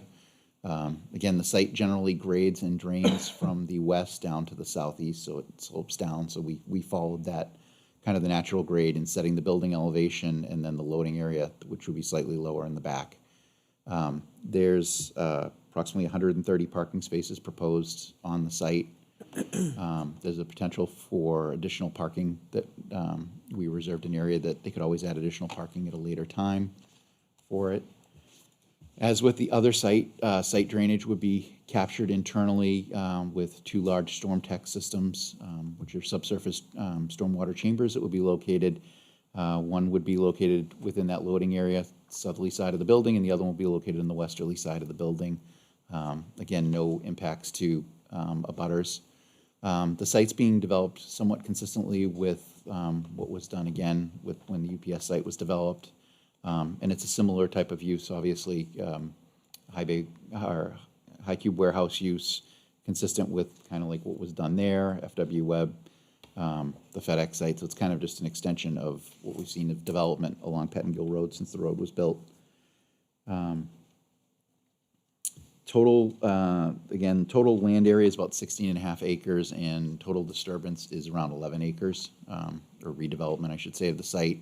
Similar to Roundstone, the site was also mined previously. It was a gravel pit for a number of decades with material taken out. And so, again, that's why this is going to end up being a fill site, because this was mined a little bit more extensively down, so they'll be bringing material over to bring the grade up. Finished floor of this building would be at elevation 195, and as you'll see with the architectural renderings, it'll give you an idea of, for the rendering, where it comes from, looking at it almost from the intersection of Ray Wazorek and Pettingill, or from the drive aisle internal of our site. It's kind of taken in that corner, but you'll see that the building basically is going to sit finished floor almost flush with the roadway again, kind of similar to what was done on the other site. We used if you don't mind going to the landscape plan in the site plan package. think it should be the 7th sheet, maybe? Nope, 8th, maybe it's 8th. Yeah. So, similar landscape palette as what we did on Roundstone. Again, taking the building size into account, taking the site into account. We proposed screening along Pettingill Road, along that frontage. We proposed the internal plantings as well as screening along the west side and along the south. Down to the south is a large swath of conservation land down there. Obviously, that's pretty well grown out now, so there would be no visibility really looking at the south side of the building at all. But we tried to go with the same plantings, again, the same palette of plantings, so that we have mature growth that will help screen the building, really fill in the site as they grow, and we think kind of, blend in with the site using native species to really kind of enhance the development and flesh it out into what we think is going to be a nice looking site when it's done. Again, as with Roundstone, we're looking at concurrent construction, parallel track with the timeline for the two sites, and ideally planning to start construction sometime in the spring on both sites. Again, I'll be happy to answer any questions, but if you'd like, we can go through architecture first and come back to both. Real quickly, again, similar to Roundstone, site lighting, same design, downcast, dark sky compliant, meeting all of Londonderry's regulations for site lighting. And we proposed a similar monument sign at the shared entrance drive where you come off the drive from, coming in off of the existing driveway stub on our site. So it would be internal to the site, but there would be the one monument ground sign. So I'm going to write down the same request for downward lighting on this ground sign. Mm-hmm.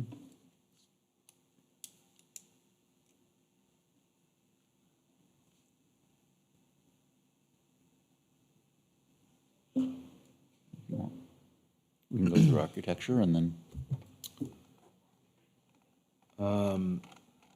Architecturally, it looks more or less like the other building. Yep. It's same color scheme, a little bit different as far as, there's a lot of big windows and stuff on the front that I don't think I saw on the other one, but. And then otherwise, a lot of the same elements, right? You guys are doing lots of plantings, dark sky compliant lighting. Mm-hmm.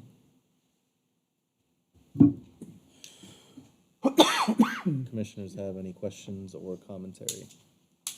I think the building looks good. Nice warehouse. Mm-hmm. Okay. I think The we can, lilacs are there. It's different species, though, from the other ones. So it's okay. keep us on our toes. All right, I think we can recommend to approve as submitted. Thank you. Thank you.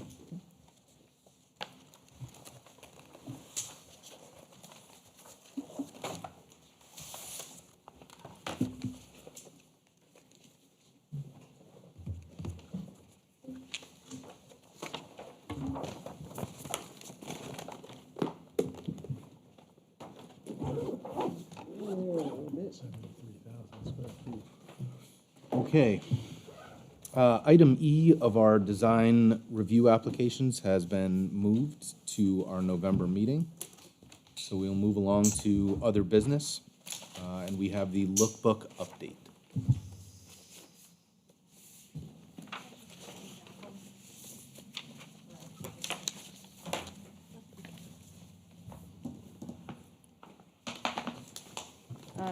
Thank you, Mr. Chairman. Just a brief update about the lookbook for the commission. What I've handed out is just kind of an overview of the direction that we're heading in with regard to the lookbook based off of the feedback from both this commission and the planning board, as well as the photos that both boards provided. I should note that Kirsten Hilden and our administrative support coordinator has been working on this, put this together for you all this evening. Seems to be in Spanish. What's that? I was gonna say, it's definitely Latin. Or Latin, yeah, maybe it's Latin. So there's two Spanish, two Italian. comments, or questions, I guess, for the commission that don't need to be answered this evening, but that we'll need going forward, and that is, one being the verbiage that you prefer to see in the lookbook, if you could start thinking about that. And then, of course, just some general direction about, you know, what Cheerston has done so far, and whether the commission is favorable to this type of approach, or, you know, whatever the preferences of the commission. Okay, so basically the verbiage in here is just a placeholder. Exactly. Gotcha. Okay, so this is more or less a format. Correct. Okay. And again, obviously, I've just handed this to you now, so the idea was just to get it in front of you and then leave opportunity for review. If you have initial comments now, I'm happy to take them. But you can also email Cheerston directly with any questions or concerns. Okay. I do like the idea of the cover with all the pictures of local buildings and even, I think, a historical picture. This one on the upper right, historic. It's a, The old town hall. I believe so. yeah, The cover sheet, you mean? yes. Yeah, I love the idea of the cover having kind of, instead of just being a blank page with like the Welcome to Londonderry sign, you know, having a bunch of different pictures. Kind of immediately lets you know what the look is that we're going for. In the contents, there are a bunch of kind of category descriptions: big box retail, office complex, et cetera. And there are X's. Are the X's like, we're thinking of putting pictures there to represent the So description? that would be my understanding. That's what the commission's intent was in our previous discussions. But of course, that I'll leave that to you all, if that's your preference. Okay. Personally, I think it makes sense. Yeah. Yeah. That is, it's a similar format as the 2013 lookbook, is to have the images associated with those categories. Yeah, it's good to be suggestive as possible. Okay.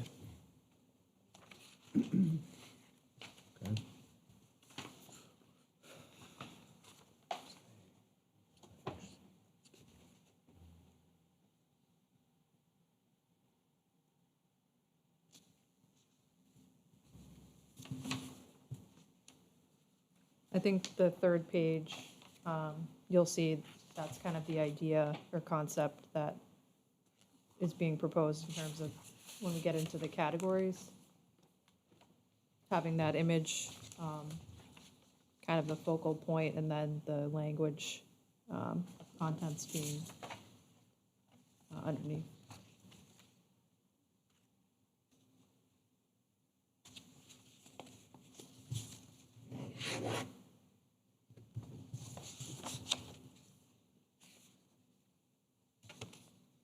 Would Cheerston start on this, putting it together?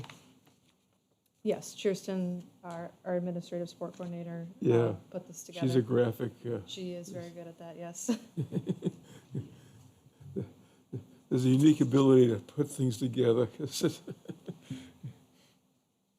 I appreciate looking at it. I'm not that way. Neither am I. So, but again, just to reiterate, this is just the purpose of this template, if you will, is to get a general consensus that this is the type of look, feel that the commission would like to, move forward with. But again, you don't need to make any decisions this evening. But I think it's good. The more pictures, the better, because it's a subtle suggestion, and I mean, just looking at this, the collage is like, it's very, very pleasing. So we could conceivably add other categories in addition to these, and she would lay it out somewhat like this. Absolutely, yeah. And then it was also my recollection, Kelly, that there was probably way too much conversation about the mission statement when we got together with the other folks. And I think at one point I advocated for like a one sentence, no more than that type mission statement. And then there was even, if I recall correctly, some sentiment to, let's skip the mission statement completely and just get into the meat of the thing. That's my recollection. I also recall you specifically, yes, you had a solid sentence or maybe two sentences that I think the consensus was agreeable. That was months ago at this point. so. Assuming I can recollect what that I sentence believe it's in the was. minutes, or at least I wrote it down somewhere, Good, you're a so. good Luckily, person. we have video. Thank you, Yeah, thank you. I do recall writing that, specifically what you said, so. All right. I would agree with John. The mission statement should be simple, one sentence. Again, our ultimate audience on this, I think I said at that meeting, was they're gonna look at that and then they're past it and they're into whatever their category is and to figure out, you know, what they need to do to meet the standards. So they're not gonna spend a lot of time on that. But good. And I think just to that point, it's also helpful for staff to be able to refer, again, even though it's an advisory document, it's helpful for us when we have our preliminary discussions to be able to refer to the lookbook, and if there is a solid statement at the beginning that we can emphasize to developers before they come to you, it's very helpful. Yeah, we had talked, I think, about having like a 2-week period before the meeting where they had submitted their designs so that we could kind of review them and already have an opinion before they got here. And also, I think that would be really helpful too, because a lot of time they come and they don't quite have enough, or they don't bring material samplers, or they don't have the colors.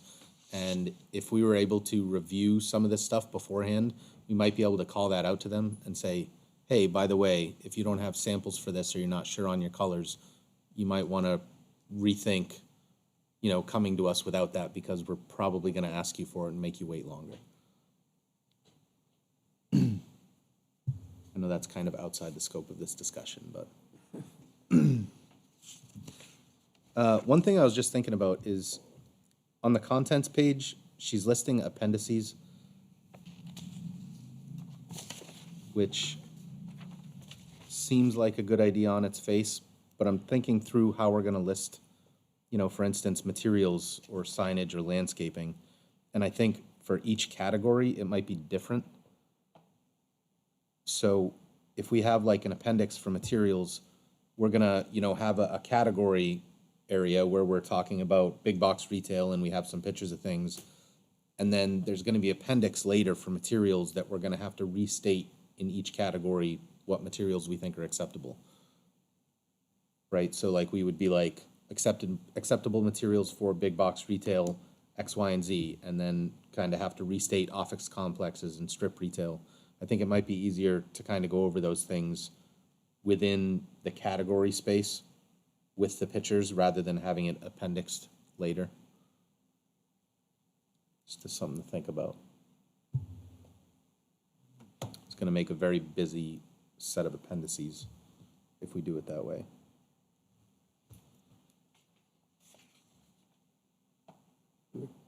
Well, good question. It could be some commonality of materials across them, but Yeah, but you know, like for instance, all of them. yeah, the industrial park versus multifamily and mixed use, they're gonna be mostly different, right? Yeah. Like we're gonna accept lots of materials in industrial that we would not accept in a multifamily and mixed use, like metal roofs, for instance, or, you know, concrete exterior surfaces without any kind of breakup. Again, just something to think about. A table might be a good option. Okay? Yeah. That's not a bad idea.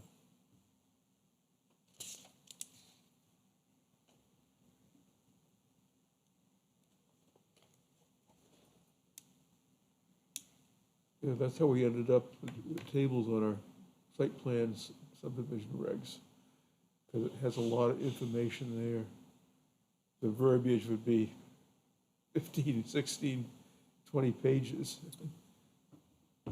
That was a Tim Thompson thing, yeah.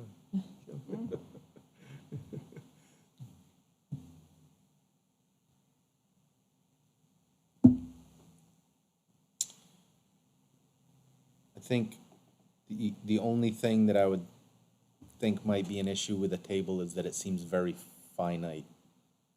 Almost like it's like, this is what you can use, which is not really what we're trying to do. It is, but, you know, we're not trying to be like authoritarian either. We're trying to guide them in the right direction rather than say like, these are the only materials you can possibly use. We always have a disclaimer there that could be open to discussion with the planning board, but Heritage Commission, so that there's some leeway, you know, like as a footnote at the bottom of the table or something. There's an opening for discussion on the materials. Yeah. I'm more or less kind of stream of consciousing. That's not a word, but I'm just kind of trying to get ideas out there so that the next time Kirsten is looking at this stuff, she can kind of think through it and try to come up with like, okay, what thing might work. Luckily, she also has the current lookbook, which can give some idea of how she could piece things together, so. Are you guys aware, do other towns, or perhaps maybe not even New Hampshire, have this kind of a document, have a lookbook kind of a document? It's not actually common in New Hampshire. We were actually recently highlighted in the Southern New Hampshire Regional Housing Needs Assessment as one of the only communities in that in this region having a lookbook that we refer to. Wow. Yeah. Which is great. Yeah, the commission loves it, especially Yeah. Sylvia. You know, she Yes. latched right onto it. This is a good solution to what you want for building design.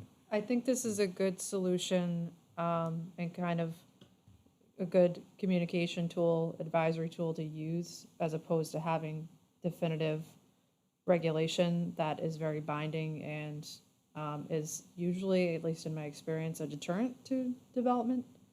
For example, other communities that have historic districts of great significance, a lot of properties, a large geographic area, they have specific hard binding architectural regulation all the way down to color. I don't think that's what Londonderry wants to do, but I do think that a lookbook is appropriate for us to use when we talk about architecture. We do have architectural standards and guidelines in our regulations, but I think this is a great visual tool to use in addition to that. Yeah, I think we want to be more suggestive and look for the creativity. You know, some developers I know are very creative. Some aren't, but you know, it's letting them go with you know, the designs and what they can produce. And we look at it and say, we don't like it, or we like it, or this is what I've been looking for. Creativity with guidelines, sort of. Yeah, you want to kind of keep it in a certain area. You don't want to go to Art Deco or anything. Right. It also gives the commission the ability for a little bit of flexibility, at least in your conversations with developers, not having the hard regulation that you have to be binded to. Mm-hmm. Overall, though, the format looks really good. I think it's a good start. Mm-hmm. More than we had when we looking at the pictures.